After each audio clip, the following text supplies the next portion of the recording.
चले वतन की ओर डाल के प्रेम की डोर। हम चले वतन की ओर डाल के प्रेम की डोर। बाबा खींच रहा है आज सहज ही अपनी ओर। हम चले वतन की ओर।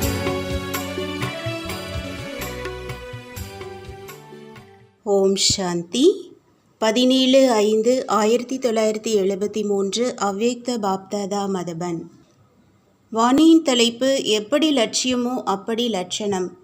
தந்தையின் விசேஷங்களாக என்ன இருக்கிறதோ அதை தன்னில் அனுபவம் செய்கிறீர்களா? எப்படி அனைவருக்கும் தன்னுடைய இந்த படிப்பின் முக்கியமான 4 பாடங்களை கூறுகிறீர்கள் இல்லையா? அதேபோல் முக்கியமான விசேஷங்களும் 4 இருக்கின்றன. அவற்றை தெரிந்திருக்கிறீர்களா? 4 பாடங்களுக்கு ஏற்றபடி 4 விசேஷங்கள் இருக்கின்றன. ஞானம் நிறைந்தவர், சக்தி நிறைந்தவர், சேவை செய்பவர் மற்றும் ஆனந்தம் நிறைந்தவர். இந்த முக்கிய 4 விசேஷங்களை தன்னில் அனுபவம் செய்கிறீர்களா? இந்த 4ம் எந்த சதவிகிதத்தில் இருக்கிறது என்பதில் மிகுந்த வித்தியாசம் இருக்கிறதா அல்லது கொஞ்சமா? நீங்கள் தந்தையை பின்பற்றி நடப்பவர்கள்தான் இல்லையா? 4 பாடங்களாக என்ன இருக்கின்றனவோ அவை வாழ்க்கையில் இயற்கையான ரூபத்தில் இருக்கின்றனவா அல்லது இப்பொழுது ஏற்றம் இரக்கத்தின் இயற்கையான ரூபம் இருக்கிறதா? எவ்வளவு சதவிகிதத்தில் இயற்கையான ரூபம் இருக்கிறது? 14 கலை வரை இயற்கையான ரூபம் ஆகியிருக்கிறதா? சம்பூர்ண நிலையை அடைவதற்காக இப்பொழுது முயற்சி செய்யும் வேகம் தீவிரமாக இல்லை என்றால் நேரத்திற்கு தகுந்தாற்போல் தன்னை சம்பன்னமாக்க ஆக்க முடியுமா? தற்காலிக காரியத்திற்காக பாப்தாதாவின் மற்றும் தன்னுடைய வழியின் அனுசாரம் என்ன நிலை உருவாகிறதோ அது வேறு விஷயம். ஆனால் கடைசி நிலைக்கு ஏற்றபடி அந்த மாதிரியான வேகத்தில் முன்னேறி சென்று கொண்டிருக்கிறீர்களா? உங்களுடைய வேகத்தில் நீங்கள் திருப்தியாக இருக்கிறீர்களா? இதற்காகவும் திட்டம் இருக்கிறதா அல்லது சேவைக்காக மட்டும்தான் திட்டத்தை உருவாக்குகிறீர்களா? எப்படி சேவைக்காக விதவிதமான திட்டத்தை உருவாக்குகிறீர்கள், அதேபோல் தன்னுடைய முயற்சியின் வேகத்தில் திருப்தியாக இருப்பதற்காகவும் ஏதாவது திட்டத்தை உருவாக்குகிறீர்களா? நடைமுறையில் பிராப்தியாக அல்லது வெற்றியாக என்ன இருக்கிறதோ அதன் அனுசாரமாகத்தான் வேகமும் அதிகரிக்கும். எப்பொழுது தன்னுடைய வேகத்தில் திருப்தியாக இருக்கிறீர்கள் என்றால் பின்பு சக்திசாலியான திட்டத்தை உருவாக்க வேண்டும் இல்லையா? சேவையில் வெற்றி குறைவாக இருக்கிறது என்று எப்பொழுது பார்க்கிறீர்கள் என்றால் அதற்காகவும் புதியதாக ஏதாவது யோசித்திருக்கிறீர்களா? விதவிதமான முறையில் ஏர் உழுது இந்த பூமியை சரி செய்வதற்காகவும் முயற்சி செய்கிறீர்களா? தானே செய்ய முடியவில்லை என்றாலும் குழுவின் சகயோகத்தினால் கூட இதை சரி செய்கிறீர்கள் இல்லையா? பார்க்க போனால் இந்த விஷயத்திற்காக இந்த அளவே தெளிவானதா? தனக்காக இவ்வளவு ஆர்வம் இருக்கிறதா? எவ்வளவு கவலை இருக்கிறது? திட்டத்தை உருவாக்குகிறீர்களா என்ன? தன்னுடைய வேகத்தை அதிகரிப்பதற்காக ஏதாவது புது திட்டத்தை உருவாக்கி இருக்கிறீர்களா? ஏகாந்தத்தில் இருந்து நினைவு யாத்திரையை அதிகரிப்பதற்காக திட்டத்தை உருவாக்கி இருக்கிறீர்களா? எப்படி யார் விசேஷ சேவையின் மேடையில் வருபவராக இருக்கிறார் அவருக்கு தன்னுடைய ஒவ்வொரு காரியத்தையும் செட் செய்வதற்கு அனுபவம் செய்வதற்கான திட்டத்தை உருவாக்க வேண்டியது இருக்கிறது இல்லையா? அதே போலவே அமிர்த வேளையில் இன்று எந்த விஷயத்தில் மற்றும் எந்த பலகீனத்தின் மேல் விசேஷ கவனம் கொடுத்து இதனுடைய சதவிகிதத்தை அதிகரிக்கலாம் என்று தன்னுடைய முயற்சியின் முன்னேற்றத்திற்கான திட்டத்தை செட் செய்ய வேண்டும்.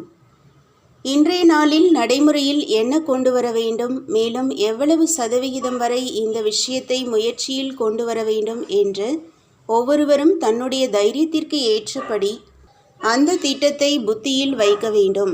தன்னுடைய தினசரி நடவடிக்கையின் கூடவே இதையும் செட் செய்யுங்கள். பின்பு இரவில் தன்னால் செட் செய்யப்பட்ட விஷயத்தை எவ்வளவு நடைமுறையில் மற்றும் எத்தனை சதவிகிதம் வரை தாரணை செய்ய முடிந்தது என்று சோதனை செய்யுங்கள். ஒருவேளை செய்யவில்லை என்றால் அதற்கான காரணம் என்ன? மேலும் செய்தீர்கள் என்றால் எந்தெந்த விசேஷ யுக்தியினால் தன்னில் முன்னேற்றத்தை அனுபவம் செய்தீர்கள், இந்த 2 ரிசல்ட்டையும் எதிரில் கொண்டு வர வேண்டும். மேலும் ஒருவேளை இன்று என்ன லட்சியமாக வைத்தேனோ அதில் அவ்வளவு வெற்றி கிடைக்கவில்லை, மேலும் எவ்வளவு திட்டமிட்டேனோ அவ்வளவு நடைமுறையில் ஆகவில்லை என்றால் அதை அப்படியே விட்டுவிடக்கூடாது. எப்படி ஸ்தூல காரியத்தில் லட்சியம் வைப்பதினால் ஒருவேளை ஏதாவது காரணத்தினால் அது அரைக்குறையாக இருந்துவிட்டது என்றால் அதை நிறைவேற்றுவதற்காக முயற்சி செய்கிறீர்கள் இல்லையா? அதேபோல் தினசரி இந்த காரியத்திற்கான லட்சியத்தை வைத்துக்கொண்டே நிறைவேற்ற வேண்டும். ஒரு விஷயத்தில் விசேஷ கவனம் கொடுப்பதினால் விசேஷ பலம் கிடைக்கும். எந்த காரியம் செய்து கொண்டும் நினைவு வரும், மேலும் நினைவு சொரூபமானவராகவும் ஆகியே விடுவீர்கள். எப்படி வெளியுலக ஞானத்தில் கூட ஒருவேளை ஏதாவது பாடத்தை உறுதி செய்யப்படுகிறது என்றால் அதை 2வது தடவை, 3வது தடவை மற்றும் 4வது தடவை உறுதியாக்கப்படுகிறது. மேலும் அதை விட்டுவிடுவது இல்லை. அப்படி இதிலும் தன்னுடைய லட்சியத்தை வைத்து ஒவ்வொரு விஷயத்திலும் முடித்து கொண்டே செல்லுங்கள். இதில் அலட்சியம் இருக்க வேண்டாம்.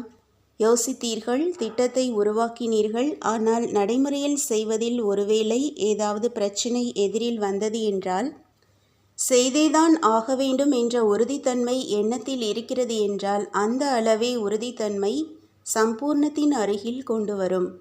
தற்சமயம் திட்டமும் இருக்கிறது, ஆனால் இதில் என்ன குறை இருக்கிறது? உறுதித்தன்மையின் குறைவு. உறுதியான எண்ணத்தை வைப்பதில் விசேஷ ரூபத்தில் அட்டென்ஷன் கொடுத்து காண்பிக்க வேண்டும். அதில் பலகீனம் இருக்கிறது. மகாரதிகளுக்கு, அதாவது சேவை செய்யும் உயர்ந்த ஆத்மாக்களுக்கு சேவையின் கூடவே சுய சேவைக்கான கவனமும் தேவையாக இருக்கிறது. ஒன்று சுய சேவை, இன்னொன்று உலக நன்மைக்கான சேவை. 2இன் சமநிலை சரியாக இருக்கிறதா? நினைக்க மட்டும் செய்யாதீர்கள். இப்பொழுது இதன் பிரகாரம் தன்னுடைய உயர்ந்த எண்ணத்தை நடைமுறையில் கொண்டு வாருங்கள். எப்படி யோசித்து யோசித்து காலம் கடந்து சென்றுவிட வேண்டாம் என்று மனிதர்களுக்கு கூறுகிறீர்கள் இல்லையா? அதேபோல் தன்னுடைய முன்னேற்றத்தின் திட்டத்தை யோசிப்பதின் கூடவே நடைமுறையில் உறுதியான எண்ணத்தோடு செய்யுங்கள். ஒருவேளை தினசரி ஒரு விசேஷத்தை எதிரில் வைத்து கொண்டே தன்னுடைய திட்டத்தை நடைமுறையில் கொண்டு வந்தீர்கள் என்றால் கொஞ்ச நாட்களிலேயே தன்னுள் பெரிய வித்தியாசத்தை உணர்வீர்கள். இந்த விசேஷ வரதான பூமியில் தன்னுடைய முன்னேற்றத்திற்காகவும் கொஞ்சம் திட்டத்தை உருவாக்குகிறீர்களா? மற்றும் சேவை செய்து மீட்டிங்கை மட்டும் செய்து சென்று விடுகிறீர்களா? தன்னுடைய முன்னேற்றத்திற்காக இரவின் நேரமோ அனைவருக்கும் இருக்கிறது. எப்பொழுது விசேஷமாக சேவையின் திட்டத்தை நடைமுறையில் கொண்டு வருகிறீர்கள் என்றால் அந்த நாட்களில் தூக்கத்தை வென்றவராக ஆவதில்லையா என்ன? தன்னுடைய முன்னேற்றத்திற்காக ஒருவேளை தூக்கத்தையும் தியாகம் செய்தீர்கள் என்றால் நேரம் கிடைக்காதா என்ன? இங்கேயோ வேறு காரியமே என்ன இருக்கிறது? எப்படி மற்ற திட்டங்களை உருவாக்குகிறீர்கள், அப்படி தன்னுடைய முன்னேற்றத்திற்காகவும் ஏதாவது விசேஷ திட்டத்தை நடைமுறையில் கொண்டு வர வேண்டும். இங்கு என்னென்ன சுய முன்னேற்றத்திற்கான சாதனத்தை நடைமுறையில் கொண்டு வருவீர்களோ அதற்கு அனைத்து பக்கங்களிலிருந்து சகயோகத்தின் லிஃப்ட் கிடைக்கும். என்ன லட்சியம் வைக்கிறீர்களோ அதன் பிரகாரம் நடைமுறையில் லட்சணமுடையவராக ஆக முடிவதில்லை என்றால் அதற்கான காரணத்தையும் அதன் நிவாரணத்தையும் தெரிந்திருக்கிறீர்களா? ஞானம் நிறைந்தவராகவோ ஆகிவிட்டீர்கள். மற்றபடி குறையாக என்ன இருக்கிறது? அதனால் நடைமுறையில் கொண்டு வர முடியவில்லை. சக்திசாலியாக இல்லாத காரணத்தினால் ஞானத்தை நடைமுறையில் செய்ய முடிவதில்லை. சக்திசாலியாக ஆவதற்காக என்ன செய்ய வேண்டியதிருக்கும்? நடைமுறை திட்டத்தை உருவாக்குங்கள். ஒருவேளை இதுவரை நீங்கள் மட்டுமே தயாரானீர்கள் என்றால் உங்களுடைய வம்சாவளி எப்பொழுது தயாராகும்? பிரஜை எப்பொழுது தயாராகும்? இந்த தடவை நடைமுறையில் கொஞ்சம் செய்து காண்பிக்க வேண்டும். முயற்சி செய்வதில் ஒவ்வொருவருக்கும் மிக நல்ல அனுபவம் ஏற்படுகிறது. அந்த அனுபவத்தின் பரிமாற்றத்தினால் ஒவ்வொருவரின் முன்னேற்றத்தின் சாதனத்தை கேட்டு தன்னுள்ளும் பலம் நிரம்பி விடுகிறது. அந்த மாதிரியான வகுப்பை எப்பொழுதாவது செய்கிறீர்களா? நல்லது. ஓம் சாந்தி. तो बच्चों को तो सर्विस करनी है. जो बाबा कहते हैं सबको ये बताओ कि देखो तुम्हारा एम एंड ऑब्जेक्ट ये है. एक गीता है बढ़िया. ये राजयोग है ना बच्चे. कैसे है राजयोग? बिल्कुल सहज है. कि बाप को याद करो तो ये वैसा मिलेगा तुमको। ओम शांति।